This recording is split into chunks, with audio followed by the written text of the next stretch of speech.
In the last couple of months, I spent hundreds of dollars on knife beads, and even thousands if I count other accessories, since I genuinely love customizing my gear. This is also true when it comes to Halloween, which is by far my favorite holiday. I mean, who wouldn't love carving pumpkins with freshly sharpened blades? Especially if I can decorate my knives for the occasion. Hey everyone, and welcome to Salvo EDC. Today's video will be all about some spooky knife fashion, starting with one of my favorite accessory brands, which is not else but Audacious Concept. Next to their beads, this Finnish company also sells some very high quality titanium pens, rulers and multi-tools, and anything I've ever bought from them was hands down perfect. Just like these two Halloween themed pumpkin beads. To be exact, these ones are called Smiley Bead 2.0, and the one that I have on my Fox Yaru is made of copper, and the one that I have on my Tops mini tracker is made of bronze. I bought both of these beads from Blade HQ for about $30 each, which might sound expensive, but these beads are very high quality,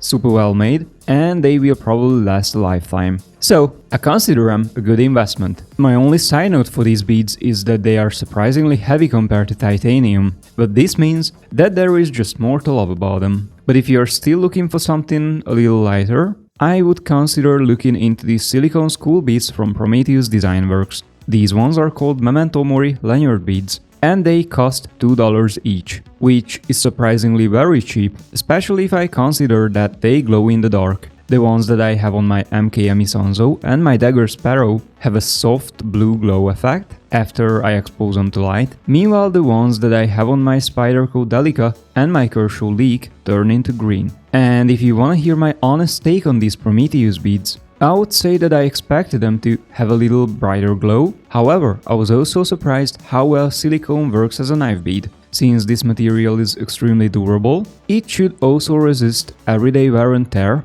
but due to its softness, it does not hurt the coating on my knives. Plus it is warm to the touch, so I definitely recommend looking into these Prometheus beads, not only for Halloween, but also for the winter. The same is true for my other silicone beads from Flytanium. These ones are called Dead Fly Society version 2 beads, and they come in a 3-pack for about $10. I attached this grey one to my Hoback Quayback, then the yellow one to my Kruger PM2, and last but not least, this glowy one to my Subway buoy that looks like an arc reactor when I tuck it under my t-shirt. And even though these beads were not purposefully made for Halloween, they fit the occasion extremely well, since they mimic the looks of the Flytanium brand logo, which is a morbid fly head that is just grossly badass. Also, if you like Flytanium, you should consider subscribing, because in the near future, I will have some pretty cool scale swaps coming with their products. And finally, as an honorable mention, I wanted to show you some Star Wars themed Mandalorian buckets from Etsy